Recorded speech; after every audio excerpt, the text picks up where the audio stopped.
first bit. Okay, then in first fit, for base fit and worst fit is the contiguous allocation. Like I already told you that there are some holes are there, fixed size of holes are there, and when one of the process arrive or the request arrive, then the process arrive allocate the appropriate memory hole, and the wastage of memory is known as fragmentation. Okay, next PPT.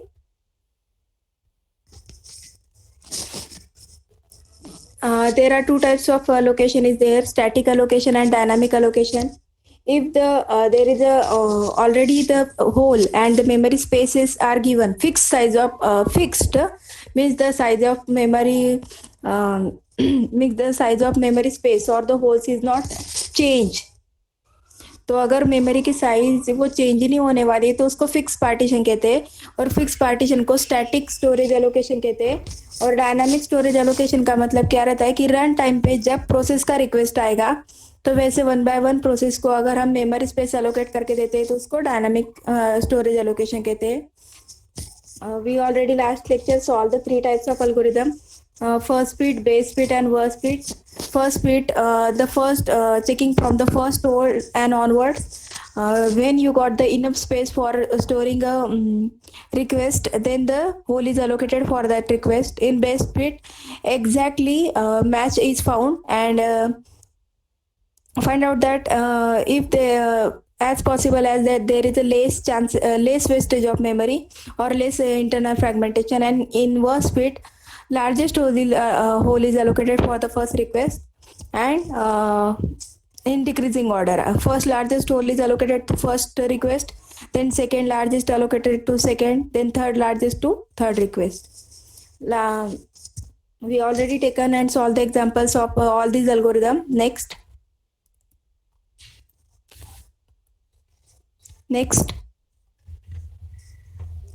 this example is already solved. Now this one is the fragmentation.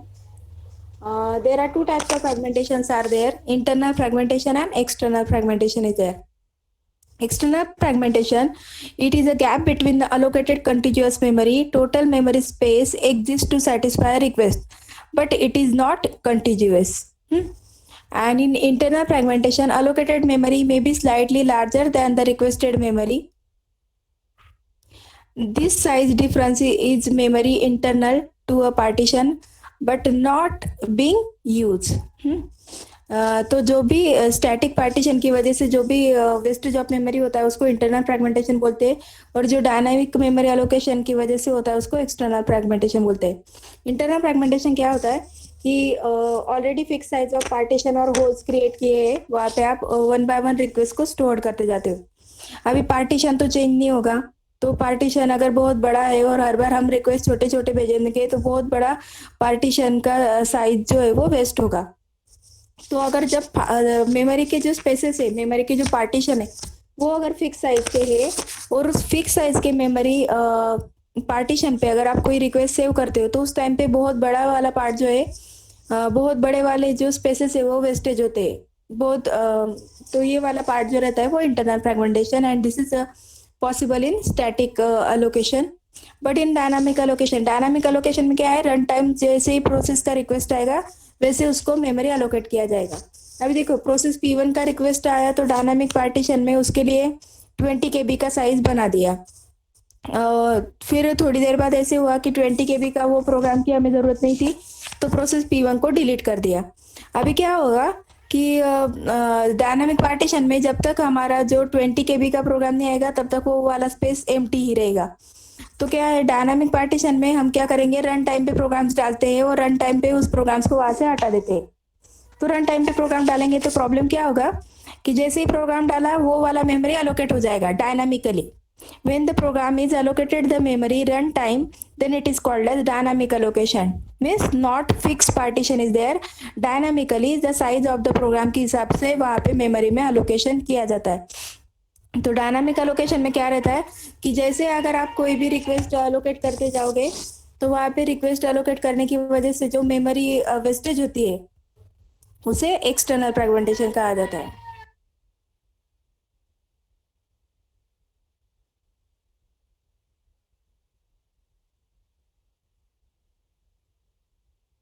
And the solution for this internal external fragmentation is the compaction. Compaction क्या करता है? देखो, जो dynamic memory में जो wastage of memory होता है उसको एक्सटर्नल फ्रेगमेंटेशन बोलते हैं, और जो static fix size of partitions रहते हैं, जहाँ पे फिक्स साइज ऑफ पार्टीशन में वेस्टेज ऑफ मेमोरी होता है उसको इंटरनल फ्रेगमेंटेशन बोलते हैं। और हमें अगर एक्सटर्नल फ्रेगमेंटेशन मतलब स्टैटिक ये जो एक्सटर्नल फ्रेगमेंटेशन का जो एरर है उसको अगर रिमूव करना है या फिर रिड्यूस करना है तो हम उसके लिए एक सॉल्यूशन यूज कर सकते हैं जिसका नाम है कॉम्पैक्शन। ये कॉम्पैक्शन क्या करता है कि जो भी अलग अलग जगह पे मेमोरी के होल्स क्रिएट है, मतलब P1 प्रोसेस ने स्टोर किया था उसको बाद में डिलीट कर दिया, फिर P3 प्रोसेस डिलीट कर दिया, फिर P5 प्रोसेस डिलीट कर दिया, तो बीच बीच में क्या रहेगा? P1 का स्पेस एम्प्टी, P3 का स्पेस एम्प्टी, P5 का स्पेस एम्प्टी। तो ऐसे 3-4 जगह पे जो अलग अलग छोटे छोटे मेमोरी स्पेस जो रहे अलोकेटेड थे और बाद में डी अलोकेट हो गए, मतलब वो प्रोग्राम डिलीट हो गए। तो कॉम्पैक्शन का मतलब क्या है कि जहाँ पे थ्रू आउट द मेमोरी जहाँ पे भी छोटे छोटे होल्स जो है उनको एक जगह पे कंबाइन करना। क्योंकि क्या होगा कि जब तक 20 KB या फिर अप्रोप्रिएट साइज का रिक्वेस्ट नहीं आएगा तब तक वहाँ पे कोई भी प्रोग्राम स्टोर नहीं होता है। तो हमें क्या करना है कि जितने भी प्री होल्स, जितने भी डीएलोकेटेड प्रोग्राम्स है उनके सारे मेमोरी स्पेस को एक जगह पे कलेक्ट करना है और उसे कहते हैं कॉम्पैक्शन। और कलेक्ट किया तो उसका एडवांटेज ये रहता है कि कॉम्पैक्शन की वजह से जो छोटे छोटे जो साइजेस थे, 20 का होल है, 40 का होल है, 60 का होल है, तो ये सभी को अगर एक जगह पे मैं कंबाइन करूंगी तो 40 + 60 100 एंड 100 + 20 120, तो एक बहुत बड़ा 120 KB साइज का मेमोरी स्पेस मुझे एक जगह पे फ्री मिलेगा। तो कॉम्पैक्शन का मतलब क्या है? थ्रू आउट द मेमोरी में से जितने भी फ्री होल्स है उनके सभी के मेमोरी को ऐड करके लास्ट में, सबसे लास्ट में उनके लिए एक सभी के मेमोरी स्पेस जो फ्री है वो उनको सभी को एक जगह पे कंबाइन करना और वो बाकी वाले प्रोग्राम्स के लिए एलोकेट करना। तो इसका एडवांटेज ये रहेगा कि बहुत बड़ा प्रोग्राम आएगा तो वो इजीली वहाँ पे स्टोर होगा। जो नॉर्मली अगर मेरा 100 का रिक्वेस्ट आता और मेरे पास मेमोरी में अलग अलग जगह पे 20 40 60 के अगर लोकेशंस फ्री थे और सभी को मिला के वहाँ पे 120 फ्री है, लेकिन 100 पूरा एक जगह पे नहीं था इसलिए वहाँ पे वो 100 का प्रोग्राम स्टोर नहीं हो पाता। लेकिन अगर मैं 120 को सभी को एक जगह पे कंबाइन करके कॉम्पैक्शन करूंगी तो वहाँ पे 100 का प्रोग्राम इजीली स्टोर हो सकता है। And this concept is known as compaction. Next,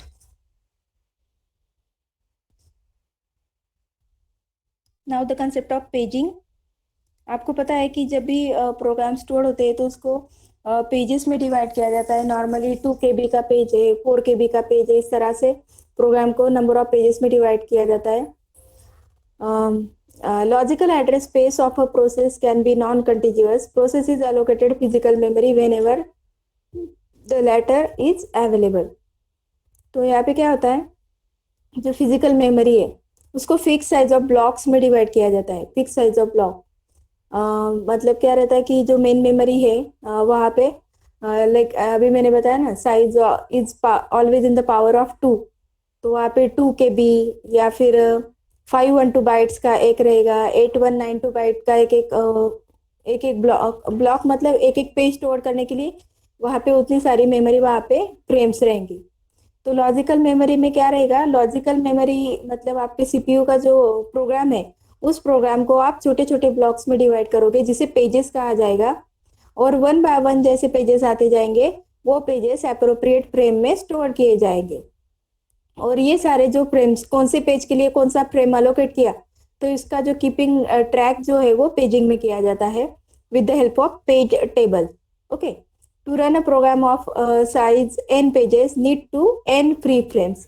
अगर हमारे प्रोग्राम्स में 10 पेज का प्रोग्राम है या फिर 15 पेज का प्रोग्राम है, मतलब एक्चुअली प्रोग्राम एक ही जगह पे रहता है लेकिन जब मेन मेमोरी में डालते हैं ना तो प्रोग्राम को एक एक पेज मतलब एक एक पेज जहाँ पे आपको पता है कि फाइल का साइज जब आप फाइल सेव करते हो तो वहाँ पे आता है 20 KB 40 KB या फिर GB, तो ये आपके फाइल के साइज होते हैं। तो हम क्या करते हैं कि उस प्रोग्राम को, उस बहुत बड़े प्रोग्राम को हम छोटे छोटे ब्लॉक्स पे या फिर मेमोरी पार्ट में डिवाइड करते हैं जिसे पेजेस कहते हैं। तो वो लॉजिकल मेमोरी में जो आप प्रोग्राम रखते हो उसको पेजेस में डिवाइड किया जाता है, और उस पेजेस को जब आप फिजिकल मेमोरी मेन मेमोरी में डालते हो तो उसको फ्रेम में स्टोर किया जाता है। 1 frame is allocated to 1 page. Okay, तो अगर 10 पेज का प्रोग्राम है तो 10 फ्रेम्स लगेंगे हमें, 10 फ्री फ्रेम्स। अगर फ्री नहीं है तो हमें क्या करना पड़ेगा, डिमांड पेजिंग के हिसाब से हम क्या करते हैं, page replacement. Setup a page table to translate logical address into the physical address. And in paging there is a internal fragmentation. अभी देखो, स्टैटिक और डायनामिक अलोकेशन आपको मैंने अभी बताया। तो स्टैटिक अलोकेशन में फिक्स साइज ऑफ पार्टीशन होते हैं, और पेजिंग में भी आपके जो पेजेस का साइज है, जैसे 512 बाइट का पेज रखेंगे, 8192 बाइट का पेज रखेंगे, तो size of a page is fix. तो जहाँ पे भी साइज ऑफ पेज फिक्स रहेगा, तो फिक्स साइज का अगर पहले से ही ब्लॉक है या पेज है, तो वहां पे आप उससे छोटे साइज के प्रोग्राम रख सकते हो। लेकिन बड़े वाले प्रोग्राम रख नहीं सकते, रन टाइम पे रख नहीं सकते। तो यही कंसेप्ट जो स्टैटिक में था वही पेजिंग में भी है। दैट्स वाई पेजिंग का डिसएडवांटेज है इंटरनल फ्रेगमेंटेशन, और सेगमेंटेशन का डिसएडवांटेज है एक्सटर्नल फ्रेगमेंटेशन। मतलब paging is same like as a static partitioning, and segmentation is same like as a dynamic partitioning. Next.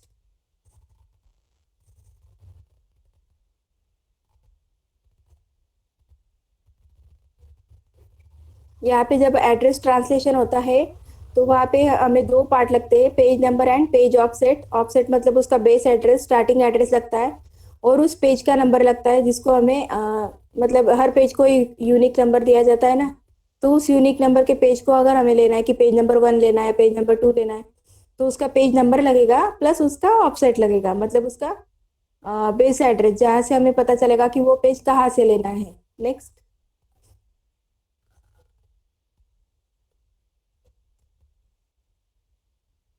ये देखो, ये वाला डायग्राम है पेजिंग का। पेजिंग का अगर क्वेश्चन आएगा तो ये वाला डायग्राम आपको ड्रॉ करना पड़ेगा। तो जब तक पेजेस सीपीयू में स्टोर्ड रहते हैं तो वो लॉजिकल एड्रेस होता है, और सीपीयू में जो पेजेस स्टोर्ड रहते हैं उनको हम पेजेस कहते हैं, और मेन मेमोरी में जो पेजेस स्टोर्ड रहते हैं उसको हम फ्रेम्स कहते हैं।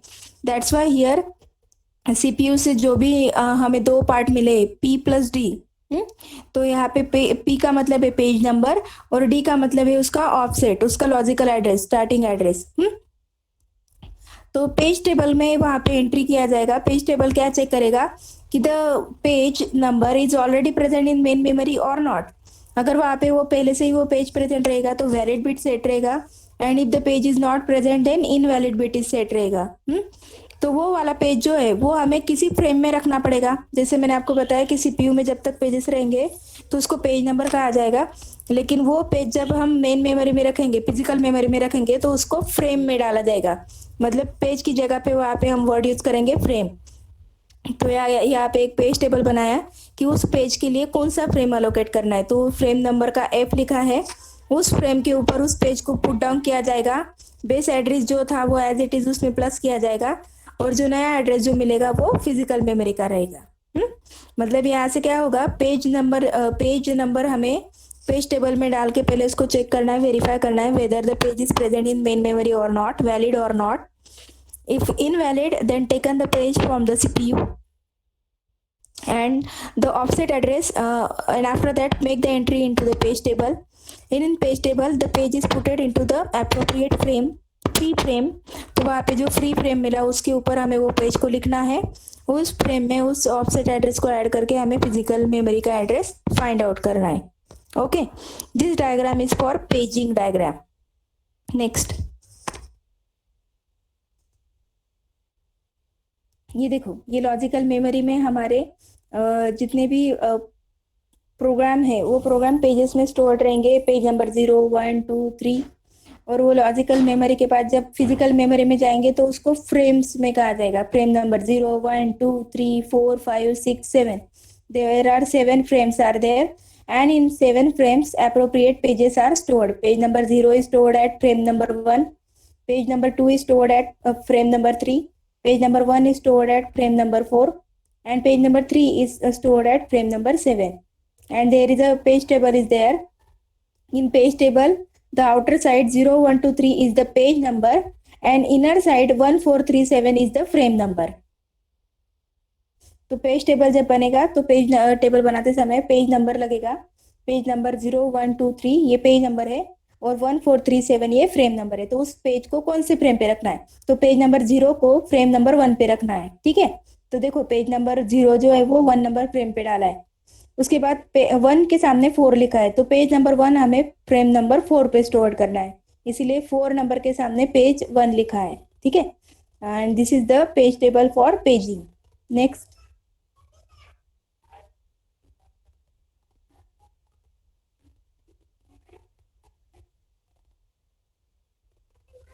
नेक्स्ट।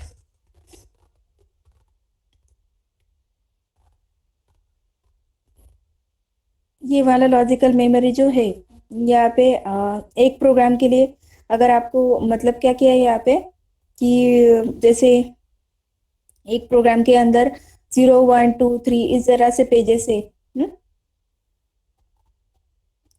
मतलब जैसे एक प्रोग्राम को 4 पेजेस लगने वाले, दूसरे प्रोग्राम को नेक्स्ट 4 पेजेस लगने वाले, तो वो आप डायरेक्टली एक पेज टेबल के अंदर आप एक एक पेज भी रख सकते हैं। पेज का मतलब ये रहता है कि देखो अभी इस वाले डायग्राम में अगर आप देखोगे तो 4 4 के ब्लॉक, मतलब बड़े साइज का मेन मेमोरी बनाया है, फिजिकल मेमोरी, जहाँ पे एट ए टाइम 4 पेजेस का डेटा स्टोर किया जा सकता है। तो 4 पेजेस का डेटा स्टोर करना है तो यहाँ पे देखो 0 लिखा है, पेज 0, तो ये वो पूरे ग्रुप का नंबर है 0, और वो कहाँ पे रखना है 5। तो 5 नंबर का जो ब्लॉक मिलेगा, वन अभी देखो 1 2 3 4 5, सॉरी। तो यहाँ पे जो ब्लॉक है 5 नंबर का, और ब्लॉकिंग का नंबर हमेशा 0 से स्टार्ट होता है। 0 1 2 3 4 एंड 5, 5 आ रहा है 20 के ऊपर। तो वहाँ पे हमारा पूरा का पूरा ग्रुप के जो पेजेस नंबर है, पूरे ग्रुप के पेज नंबर हम एट ए टाइम वहाँ पे रख सकते हैं।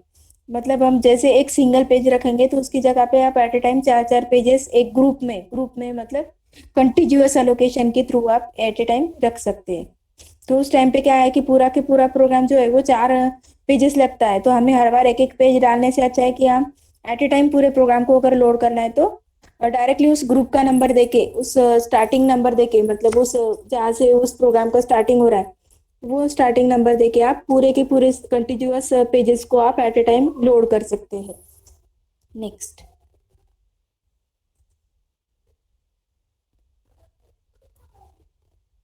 This one is the free frames. Free frames का मतलब क्या रहता है कि जब हमें कोई पेजिंग वाला कंसेप्ट रन करना है तो पेजिंग के कंसेप्ट के लिए क्या लगता है कि पेजिंग वाले कंसेप्ट के लिए हमें ये चेक करना पड़ता है कि वहाँ पे फ्रेम्स में, मतलब फिजिकल मेमोरी से पेजेस को उठा के फ्रेम्स में रखना पड़ता है। तो जब आप फ्रेम में मतलब फिजिकल मेमोरी में रखोगे प्रोग्राम, तो उस टाइम पे वहाँ पे प्री फ्रेम लिस्ट बनाया जाता है, जिसे आप फ्री स्पेस मैनेजमेंट भी कह सकते हैं। वो जो लिस्ट बनता है ना फ्री, तो वो उसका मतलब क्या रहता है, फ्री फ्रेम लिस्ट का मतलब क्या है कि उस लिस्ट में उतने ही नंबर होते हैं कि जितने फ्रेम्स करंटली फ्री है, जहाँ पे आप नेक्स्ट आने वाले प्रोग्राम को स्टोर कर सकते हो। तो नेक्स्ट आने वाले प्रोग्राम स्टोर करने के लिए मुझे फ्री फ्रेम को ढूंढना नहीं पड़ेगा, ऑलरेडी एक लिस्ट बनाया रहेगा, लिंक लिस्ट जैसे बोलते हो आप, उस तरह से रहेगा, या फिर एक ब्लॉक रहेगा उसमें सारे नंबर्स लिखे रहेंगे फ्री फ्रेम्स के। तो उसके थ्रू हम डायरेक्टली सर्च कर सकते हैं कि this frame is free, and you can directly put your page on that frame. Okay. Next.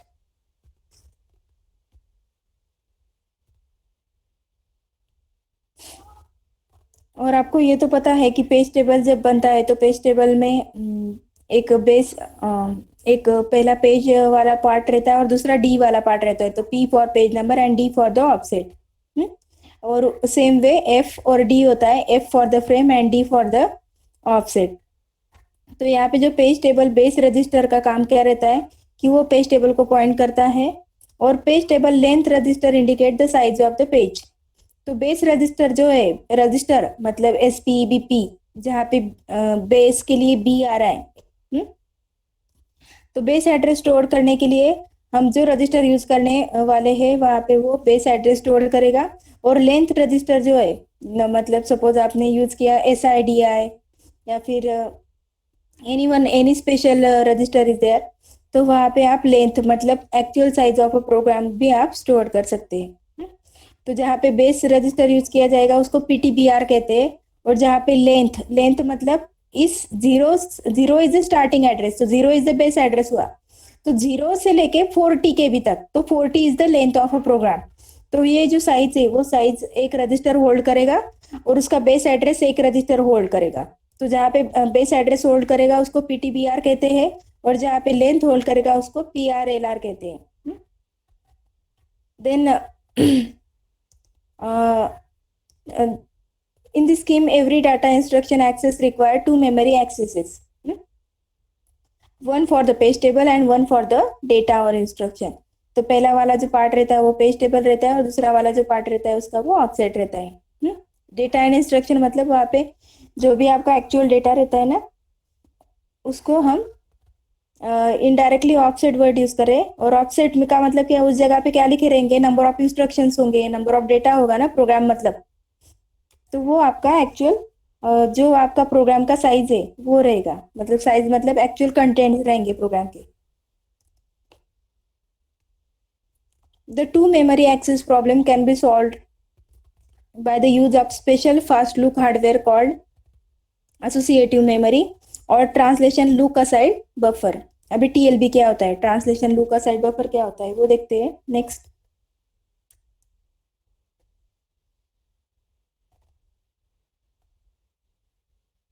ये देखो, एड्रेस ट्रांसलेशन जब होता है तो एड्रेस ट्रांसलेशन होते समय क्या होता है कि जो पेज नंबर होता है ना, उस पेज के लिए अप्रोप्रिएट फ्रेम अलोकेट किया जाता है, मतलब physical memory logical memory physical memory में कन्वर्ट किया जाता है।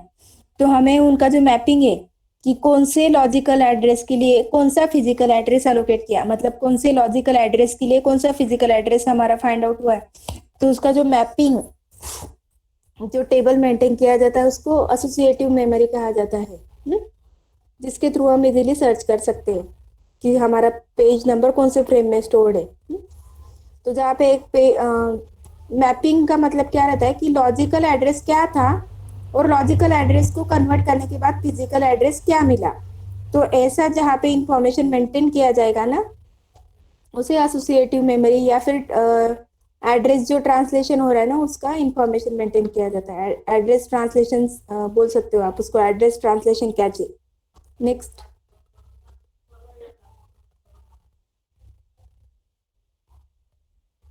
ये होता है वो अभी मैंने बताया ना कि सीपीयू से हमारा लॉजिकल एड्रेस रहता है, उसमें पेज नंबर और ऑफसेट होता है। हम्म? तो वो वाला जो पेज नंबर है ना, तो पेज नंबर कौन से फ्रेम में स्टोर होने वाला है, देखो कौन सा पेज कौन से फ्रेम पे स्टोर होने वाला है, ये इंफॉर्मेशन जहाँ पे स्टोर की जाती है उसको टीएलबी कहते हैं, ट्रांसलेशन लुक असाइड बफर। तो ये वाला एड्रेस ये वाला जो मैपिंग वाला इंफॉर्मेशन जहाँ पे स्टोर किया जाता है उसको टीएलबी कहते हैं।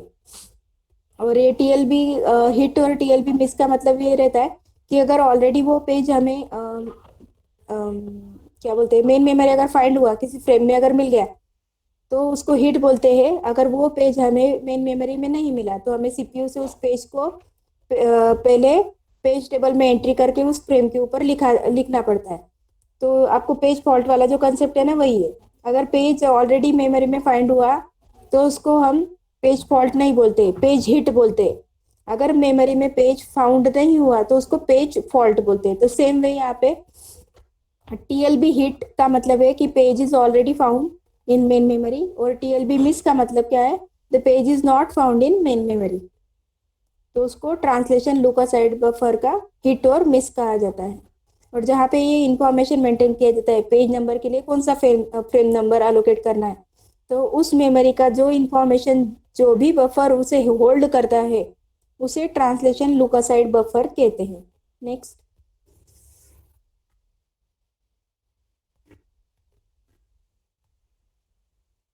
और ये एक्सेस टाइम है, हमें कितना टाइम लगता है उसको क्या बोलते हैं मेमोरी में डालने के लिए, या फिर तो सबसे पहले हमें लुकअप टेबल में चेक करना पड़ता है ना मेमोरी में है या नहीं है, हिट है या मिस है। देन साइकिल टाइम, एक एक साइकिल का जो रनिंग टाइम है उसके बाद एक एक साइकिल के ऊपर हमारा रिक्वेस्ट जाएगा और उसके बाद वो प्रोग्राम वापस लिखा जाएगा। तो यहाँ पे ये वाला जो फॉर्मूला है इसका आप टेंशन मत लो, इसके कोई एग्जांपल्स नहीं आएंगे या फिर ये वाला आपके सिलेबस में भी नहीं है।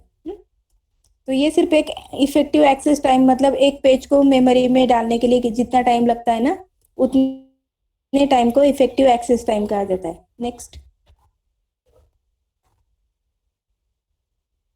नेक्स्ट,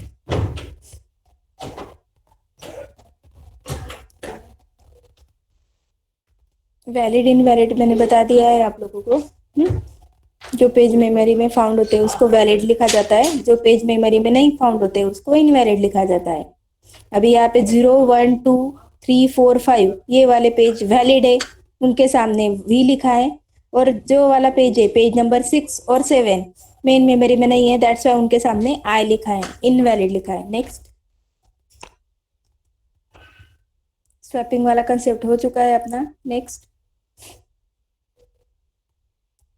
स्वैपिंग मैंने नंबर ऑफ टाइम्स एक्सप्लेन किया था आपको। जब अगर हार्ड डिस्क से प्रोग्राम को अगर मेन मेमोरी में डालते हैं तो उसको स्वैप इन कहते हैं, और मेन मेमोरी से प्रोग्राम को अगर हार्ड डिस्क में बैक रखते हैं तो उसको स्वैप आउट कहते हैं। And this total concept is known as swapping. Next, demand paging is already done. Next, segmentation वाले पार्ट पे जाओ अभी। चैप्टर नंबर 8 में ही है सेगमेंटेशन, चैप्टर नंबर 8।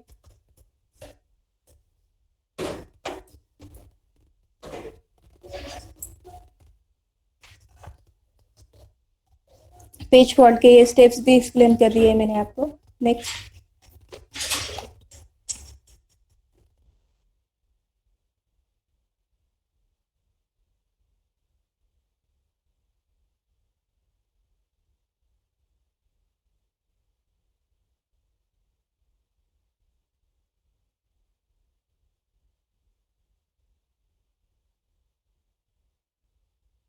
सेगमेंटेशन जैसे मैंने आपको बताया था कि जैसे स्टैटिक और डायनामिक पार्टीशन होते हैं, वैसे ही पेजिंग और सेगमेंटेशन होते हैं। अगर हम प्रोग्राम को फिक्स साइज ऑफ ब्लॉक में अगर डिवाइड करते हैं, फिक्स साइज ऑफ ब्लॉक में अगर डिवाइड करेंगे तो उस ब्लॉक को पेजेस कहा जाता है। That concept is the paging. But हम, जैसे आपको पता है कि हमारे प्रोग्राम अलग अलग पार्ट रहते हैं, हमारे प्रोग्राम में कुछ प्रोसीजर्स होते हैं, कुछ मेन प्रोग्राम होता है, कुछ फंक्शन होता है, एक छोटा सा मेथड होता है, कुछ ऑब्जेक्ट्स होते हैं, लोकल ग्लोबल वेरिएबल्स होते हैं।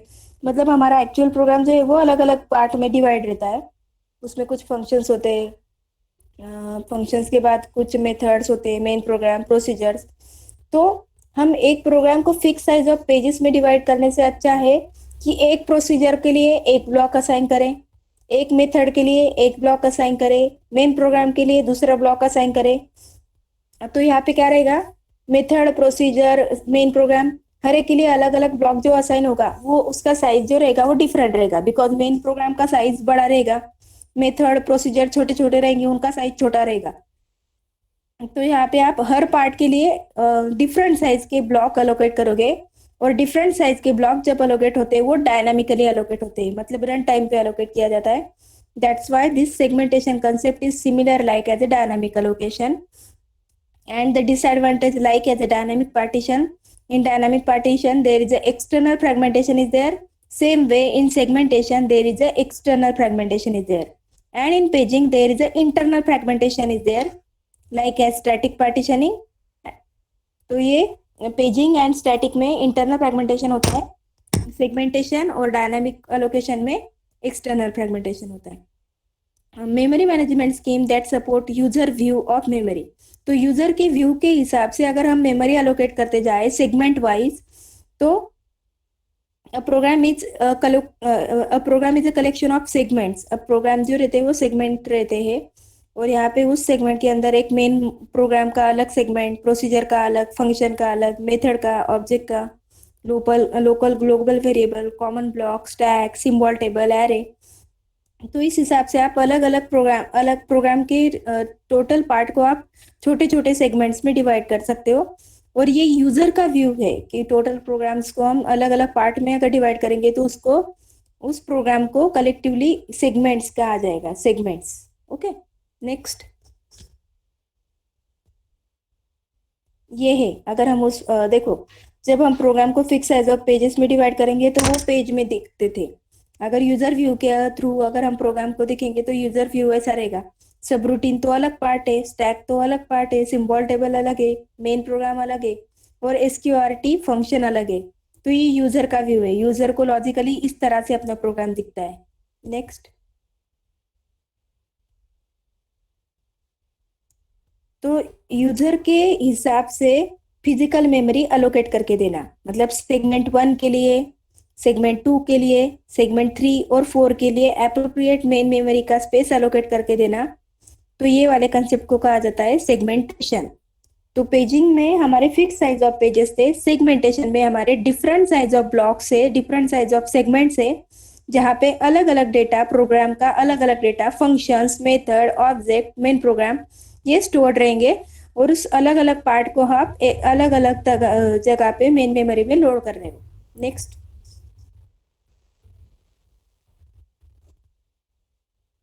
नेक्स्ट, ये देखो सेगमेंटेशन का जब आर्किटेक्चर था, तो जैसे पेजिंग में था पेज टेबल और ऑफसेट, तो यहाँ पे सेगमेंट टेबल में सेगमेंट नंबर और ऑफसेट होता है। Segment number 1, segment number 2, segment number 3, 4, ये सेगमेंट के नंबर्स होते हैं। और उस नंबर के सामने उसका ऑफसेट, स्टार्टिंग बेस एड्रेस वहां पे लिखा रहता है। तो segment table map two dimensional physical address each table entry. अभी देखो जैसे उसमें था ना पेज नंबर, तो पेज नंबर की सेम जगह पे यहाँ पे सेगमेंट नंबर आएगा, रिमेनिंग इज सेम। वहाँ पे भी एक पेज टेबल बेस रजिस्टर था और पेज टेबल लेंथ रजिस्टर था। तो यहाँ पे पेज टेबल बेस रजिस्टर की जगह पे सेगमेंट टेबल बेस रजिस्टर रहेगा और सेगमेंट टेबल लेंथ रजिस्टर रहेगा। Okay. Next. Next,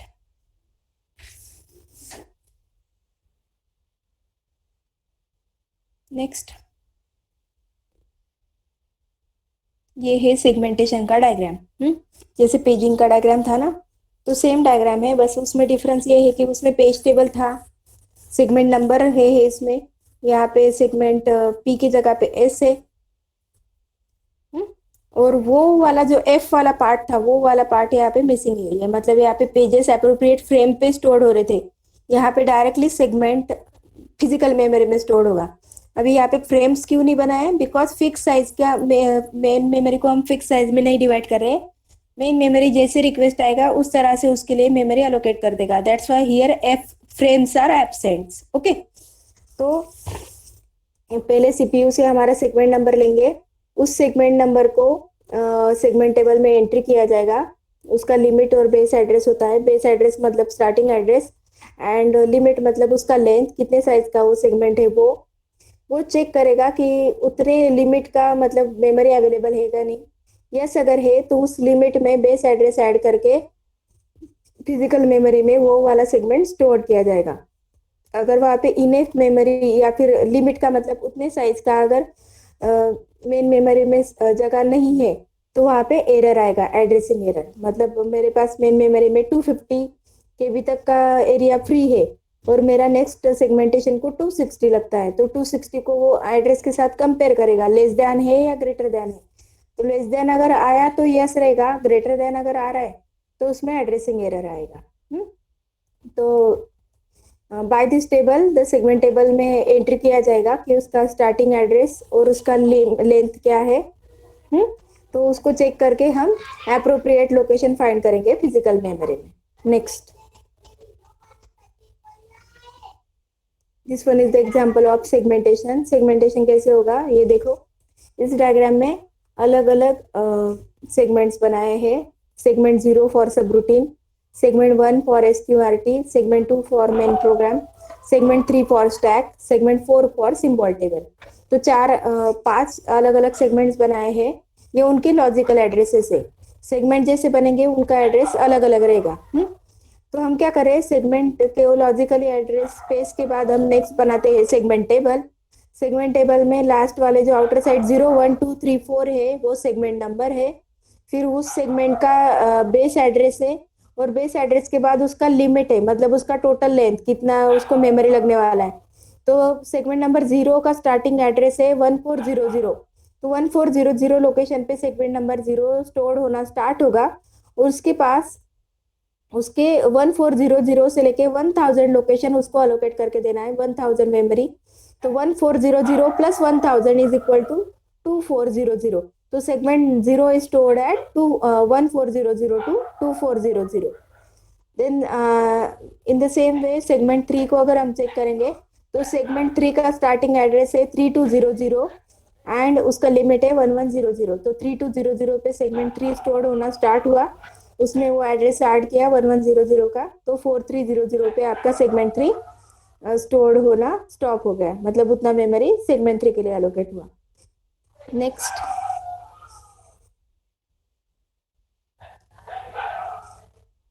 sharing of segments हमें नहीं है, तो इस वाले पार्ट को ज्यादा ध्यान देने की जरूरत नहीं है। नेक्स्ट, ठीक है, इतना ही पार्ट था। Now go to the chapter number 10 PPT. Last remaining topic in this chapter is the free space management. तो देखो इस वाले चैप्टर में आपने क्या क्या पढ़ा।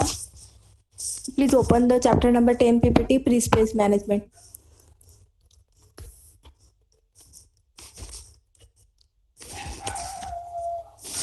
इस वाले चैप्टर में आपने देखा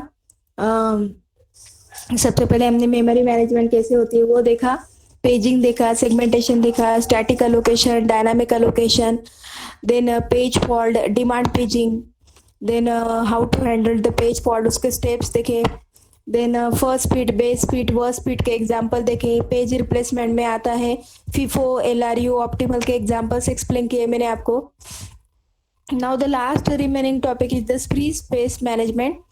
तो जैसे आपको पता है कि जब हम प्रोग्राम स्टोर करते हैं तो उस टाइम पे उसके लिए वो ब्लॉक या मेमोरी एलोकेट किया जाता है, लेकिन जैसे उस प्रोग्राम को डी एलोकेट मतलब डिलीट करते हैं तो वो वाला पार्ट जो है वो डी एलोकेट हो जाता है। तो वो जो स्पेस जो बीच बीच में जो होल्स बनते हैं या फिर वो ब्लॉक जो रहता है ना एम्प्टी वाला ब्लॉक, तो उनका जो मैनेजमेंट किया जाता है फ्री स्पेस का, मतलब जो फ्री वाले ब्लॉक से उनका जो मैनेजमेंट किया जाता है उसको फ्री स्पेस मैनेजमेंट कहते हैं।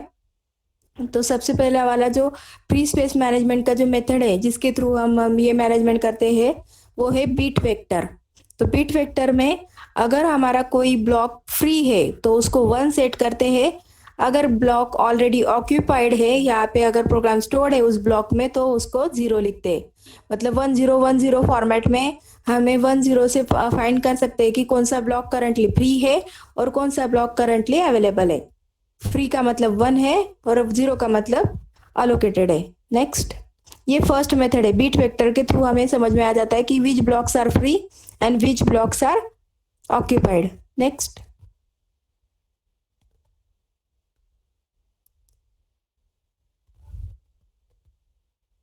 नेक्स्ट रहता है लिंक लिस्ट। जब हम बिट मैप वाला मेथड यूज करते हैं ना तो टोटल ब्लॉक की साइज चेक करते हैं और टोटल ब्लॉक के साइज के हिसाब से कितने हमारे बिट्स बनेंगे, मतलब जितने पेजेस है उतने पेजेस के हिसाब से उतने पेजेस के हिसाब से हमें बिट स्टोर करने पड़ते हैं। उसके लिए ये पूरा एग्जांपल दिया है। वो एग्जांपल को डिटेल में लेने की जरूरत नहीं है, सिर्फ आपको इतना समझना है कि जितना टोटल मेमोरी है उस टोटल मेमोरी को कितने नंबर ऑफ पेजेस में आपने डिवाइड किया, हर पेज के लिए आपको 0 या फिर 1 सेट करना है। It is called bit map method. And next is the link list. Link list का मतलब क्या रहता है कि एक दूसरे से फ्री वाले जो ब्लॉक है वो कनेक्टेड रहेंगे, लिंक रहेंगे। मतलब पहला ब्लॉक जो है वो सेकेंड ब्लॉक को पॉइंट करेगा जो फ्री है, second block point two the next free block, third block point two the next free block. तो वो एक दूसरे के एड्रेसेस, नेक्स्ट फ्री ब्लॉक के एड्रेसेस होल्ड करेंगे। तो नेक्स्ट फ्री ब्लॉक को एड्रेस अगर हम होल्ड करते हैं तो उसे कहा जाता है लिंक लिस्ट। लिंक लिस्ट वाला कंसेप्ट आपका सभी का डेटा स्ट्रक्चर में हो गया है। नेक्स्ट, लिंक लिस्ट के थ्रू आप एक दूसरे से, ये देखो ये वाला पार्ट है लिंक लिस्ट। लिंक लिस्ट का हेडर जो है वो 2 है, 2 वाला फर्स्ट ब्लॉक है जो नेक्स्ट वाले फ्री ब्लॉक्स की इंफॉर्मेशन को होल्ड करता है। तो 2 points to 3, 3 points to 4, 4 points to 5, 5 to 8, 9, 10, 11, 12, 13, 17, 18, 19, 25, 26, 27 and 27 is the last node. तो वो पॉइंट करेगा नल एड्रेस को। तो इस यहाँ पे हेडर वाला जो पार्ट है वो नेक्स्ट वाले फ्री ब्लॉक, जो भी नेक्स्ट वाला फ्री एम्प्टी ब्लॉक है ना उसके एड्रेस को होल्ड करेगा और नेक्स्ट एड्रेसेस को इस तरह से आप होल्ड करते जाओगे। तो ये वाले कंसेप्ट को लिंक लिस्ट कहते हैं। नेक्स्ट, तो इससे पता चलता है कि नेक्स्ट वाला फ्री ब्लॉक कौन सा है। And there are total 4 free space management methods are there. First one is the bit map method, second one is the linked list method, third one is the grouping and last one is the counting.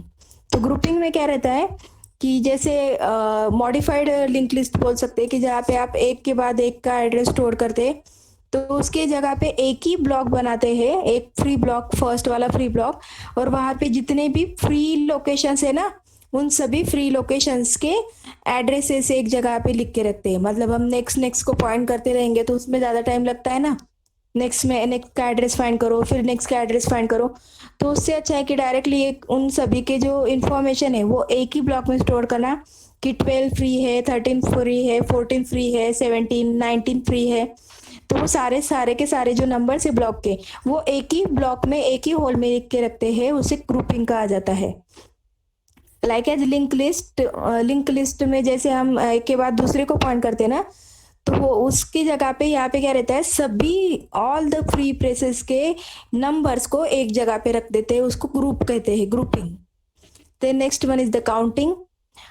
Because face is frequently continuous use and free, तो कभी कभी क्या रहता है कि continuous 3 blocks free है, उसके बाद नेक्स्ट बीच में तो सभी एलोकेटेड है, उसके बाद नेक्स्ट 8 वाले block, 8 total continuous 8 block free है। तो अगर कंटिन्यूअसली अगर कोई फ्री ब्लॉक्स है तो उनके सारे के नंबर मतलब 17 18 19 20 इस तरह से लिखने से अच्छा है उनका काउंट लिखना, कि 17 से लेके 3 ब्लॉक्स आर फ्री, तो ये रहेगा काउंटिंग। फ्रॉम 26 से लेके 4 ब्लॉक्स आर फ्री, तो 26 27 28 29 ये 4 ब्लॉक्स आपके फ्री रहेंगे।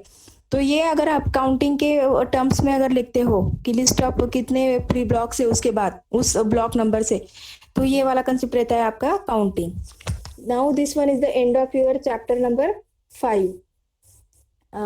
if any student have any question, any query, you can ask me now, just message your question now। और जिन लोगों को समझा है आप यस नो कुछ तो रिप्लाई लिखो, समझा होगा तो यस डालो, all the concepts are clear ऐसे कुछ तो भी मैसेज डालो।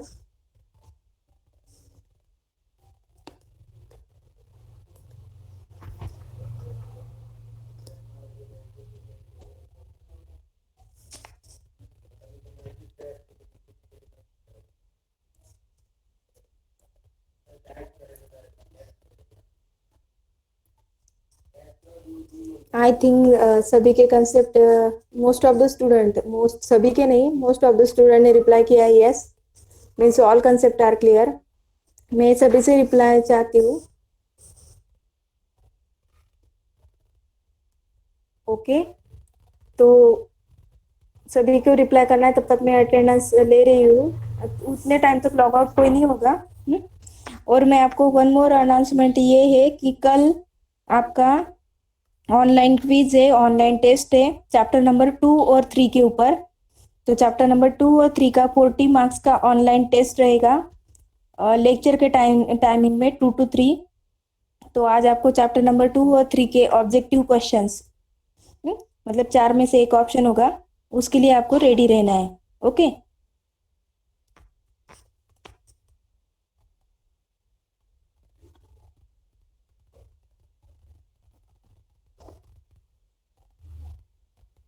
तो जिन लोगों को कोई क्वेश्चन होगा